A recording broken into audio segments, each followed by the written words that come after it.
сәлеметсіңдер ме балалар? Көңіл күйімізді көтеріп алайық, иә? Қане, 1, 2, 3. Бірлік болсын ел аман, тыныш болсын бұл заман. Бере берсін,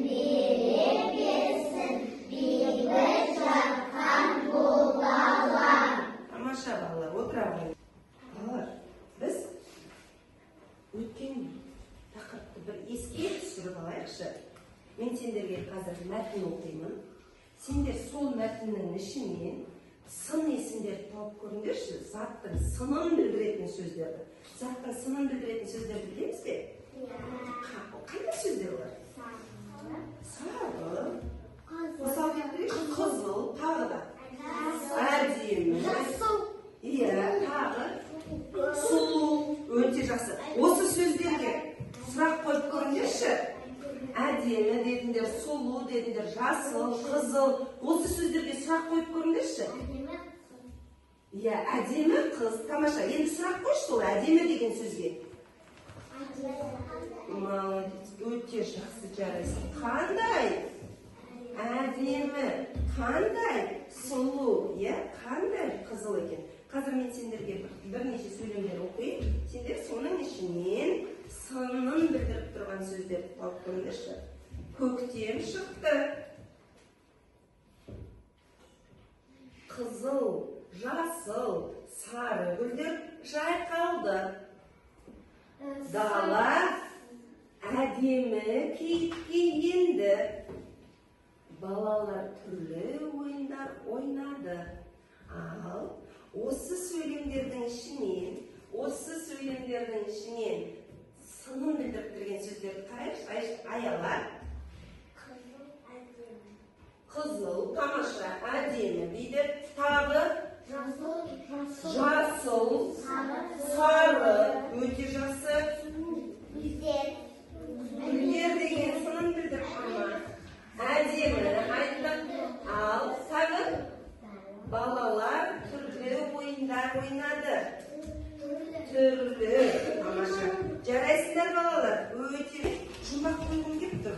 Сендер жұмбаққа жауап беріп көріңдерші. Жайқалған ағаштар, сылдырлаған бұлақтар, көңілдің сарайын ашатын ғажаптар. Бұл не? Ағаштар қайда болады? Орманда болады. Демек жауабы не? Орман екен. Қане тексеріп көрейік. Орман екен. Балалар, орманда не болады? Сан жануарлар, аңдар болады екен. Тағы да. Аңдар, жануарлар деп отыра ғой. Тағы да нелер болады екен?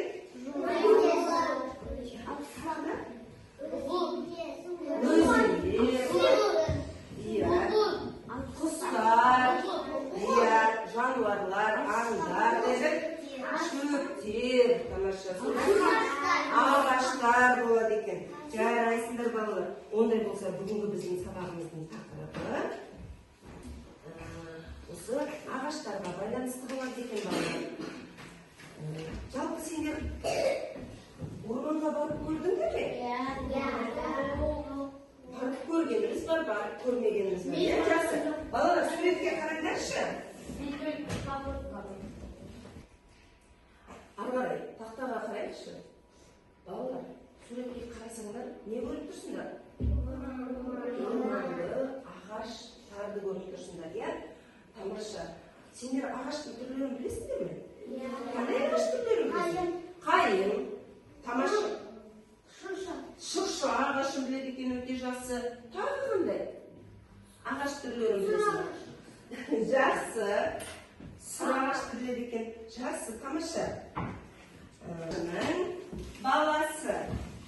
Орманшының баласы бір шыбықты сындырмақшы болады. Сол кезде ол ағаштардың әңгімесін естиді. Аққайың айтыпты.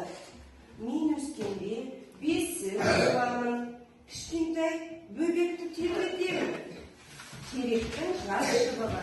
Мен өскенде ойыншық боламын, балаларды ойнатамын дейді.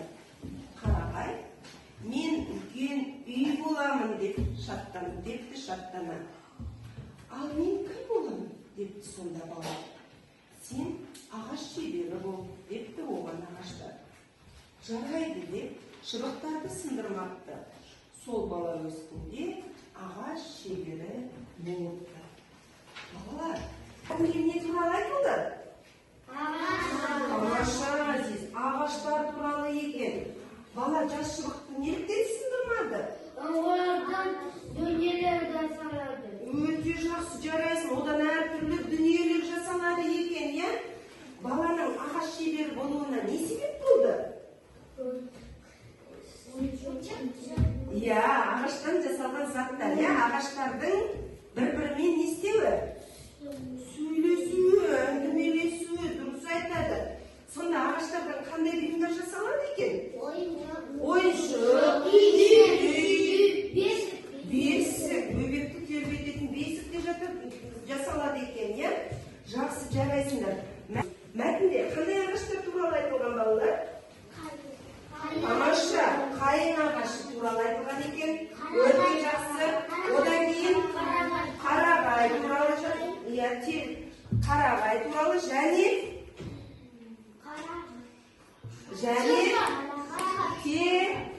терек туралы айтылған екен. Қарағай, терек туралы айтылған екен. Жарайсыңдар балалар.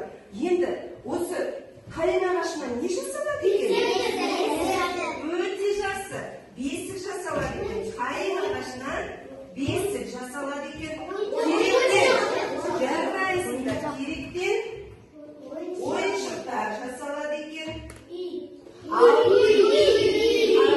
Үй жасалады. Өте жақсы. Үй жасалады екен. Тамаша балалар, өте жақсы. Ал балалар, жаңа біздің мәтінімізде бөбек деген сөз болды, я? Бөбек деген сөз балалар, 1 жасқа дейінгі баланы бөбек деп айтады екен. Қазір осы мәтінді оқып көрейікші. Тізбектеп оқиық. Оқулықты жақын алыңдар, өздеріне қарай жақындарыңдар. Жақындарыңыз орманшының баласы. Бір сөйлемнен оқимыз. Bir şыбық орманшының баласы. Bir шыбықты сындырмақшы болады. Амирхан. Сол кезде ол ағаштардың әңгімесін естиді. Алмас. Аққайың айтыпты, мен өскенде бесік боламын. Кішкентай бөбекті тербетемін. Теректің жас шыбығы мен өскенде ойыншық боламын. Балаларды ойнатам дейді.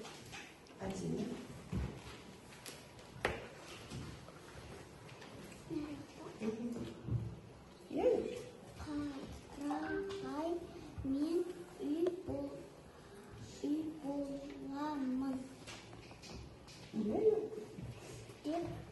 Деп шаттана. Жантүре. Ал мен кім болам депті. Сонда бала Аян. сен ағаш шебері бол депті оған ағаштар. Тамаша. Азиз. Жарайды деп шыбықтардың сындырмапты.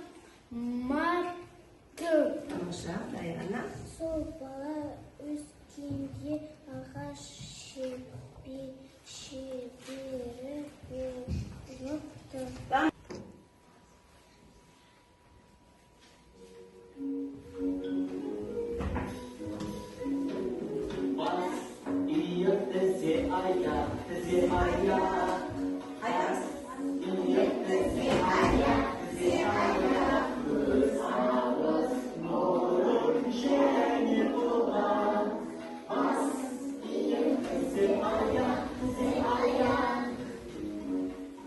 Тезірек жасап көрейік.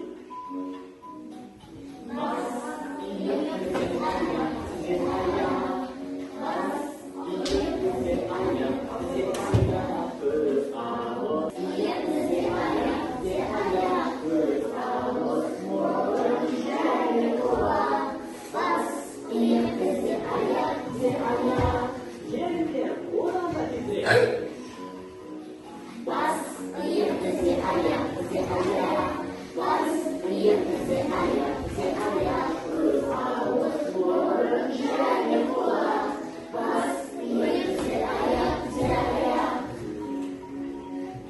Тезірек балалар.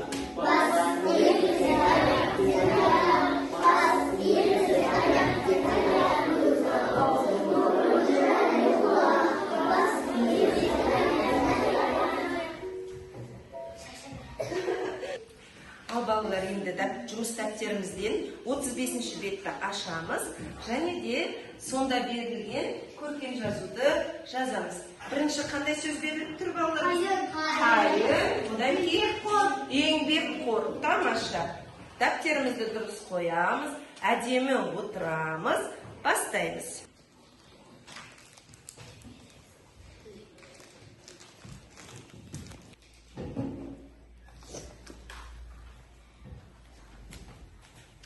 Әдемі отырамыз. Ерсұлтан, басын көтере қой.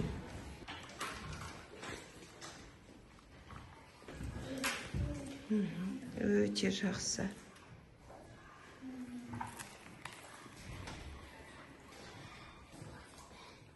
Жарайсыңдар. Рахим, дәптеріңді көлге қоя қой.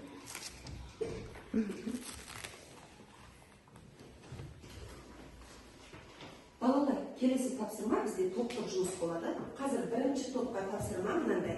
Тақтаға назар аударайық. Бірінші топ, назар аударайық. Көп нүктенің орнына тиісті сөздерді жазасыңдар. Мына жерлерге тиісті сөздерді жазасыңдар. Ол керекті тиісті сөздеріміз астында берілген. Бірінші топ тапсырма түсінікті ме? Тамаша. Екінші топ назар аудар. Екінші топ қараңдар. Екінші топтың суреті, міне, осы суреттер бойынша 3 сөйлемнен тұратын 3-4 сөйлем құрау. Кестік пе? Оның ішінде заттың сынын білдіретін сөздер міндетті түрде болу керек. Түсінікті ғой? Үшінші топ сендерде де сурет беріліп тұр. Сол сурет бойынша 3 сөйлем құрау. Ішінде заттың сынын білдіретін сөздер болу керек. Түсінікті ме? Ал, ондай болса, қазір мен тапсырманы таратамын. Бірінші топ мына жерге жинала қой. Екінші топ мына жерге жинала қой. Үшінші топ мында келе қойды.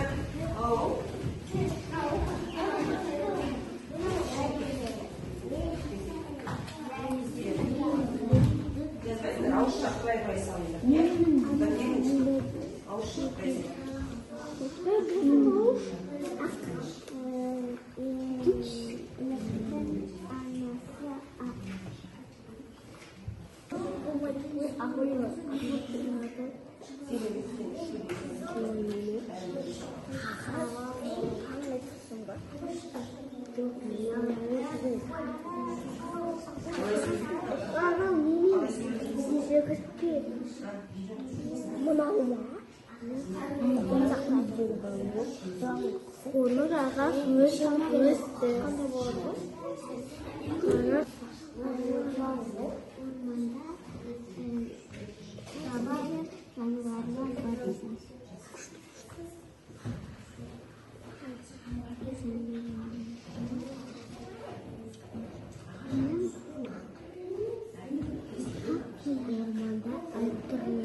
Konulara gösterdi.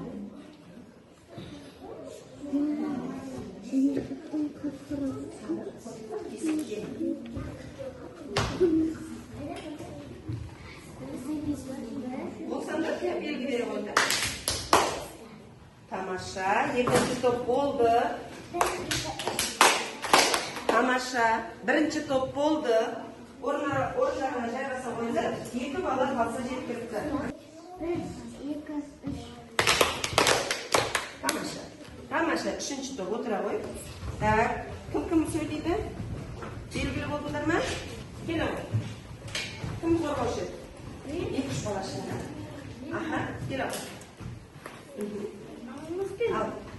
Дәл, жақын. Отыра қой. Ал. Екі жағында тұрыңдар да, ал айтып шығыңдар. Айтамын. Бірінші топтың тапсырмасын ашып қойып. Я, оқи бер. Өзіңе ғалатмады оқи бер.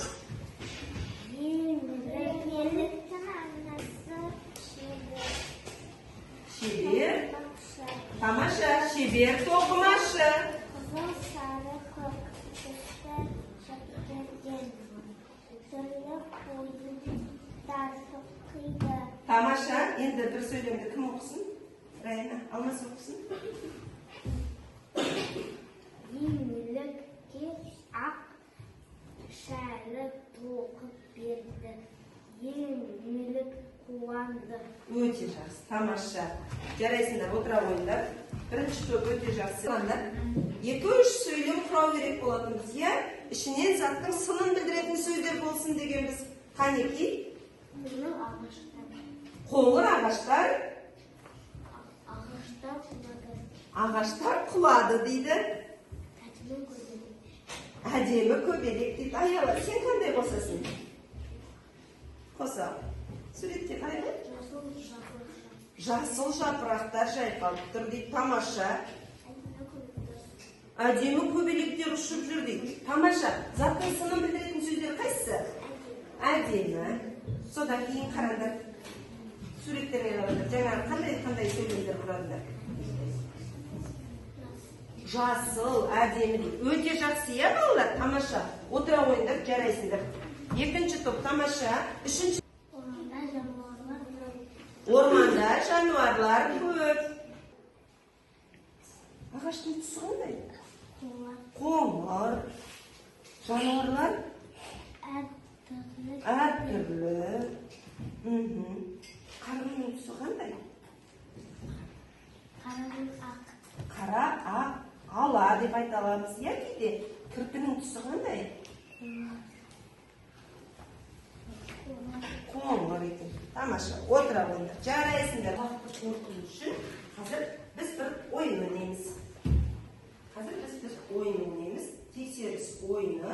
Біз қарай. Сұрақ. Заттың атын бітіретін сөздердің сұрағы? Не? Кім? Кім не деген сұраққа жауап береді? Дұрыс па? Тамаша, келесі. Бас әріптен басталатын сөздер. Біз бас әріптен қандай сөздер басталатын? Аяла. Жер-су атаулары. Раян. Адамның аты жөні. Тамаша. Қаланың атаулары екен. Өте жақсы. Жарайсыңдар, келесі. Отырды, жүгірді сөздеріне сұрақ қойып көрмеші. Жарайсыңдар. Қандай сұрақ қоямыз? Не істеді? Биік, ұзын сөздеріне. Қарама қарсы сөздер. Тамаша. Аласа, қысқа дейді. Дұрыс па екен? Ал қызыл, әдемі, сұлу сөздеріне сұрақ қойшы. Тамаша, қандай? Әдемі, қандай? Қызыл, қандай? Сұлу деген сұрақтар қойылады екен, иә? Айша жүгірді деген сөйлемде қандай? Не істеді сөйлемде сұрақ? Айша жүгірді. Не істеді? Жүгірді, иә? Тамаша, отыра қойды. Отыр. Айша әдемі көйлек киді. Сынын білдіретін сөз қайсы? Тамаша, әдемі. Жарайсыңдар балалар, өте жақсы. Ондай болса, қазір сендердің алдыларында, бүгінгі сабақ соны бағалайық. Сендердің алдыларында галпелдер берілген, иә? Спортты барлығымыз жақсы көреміз бе? Жақсы көреміз. Сендердің алдыларыңда галпелдер берілген. Егер сабақты жақсы түсінген болсаңдар, жасыл түсті галпелдеріңді, жасыл түсті ненің астына жабыстырасыңдар. Сұрақтарың болып, түсінбеген жерлерің болса, сары түстіні жабыстырасыңдар. Түсінбеген болсаңдар, жасыл қызыл түстіні жабыстырасыңдар. Қанекей, келе қойыңдар. Бәрін жабыстырмаймыз, бір-бірден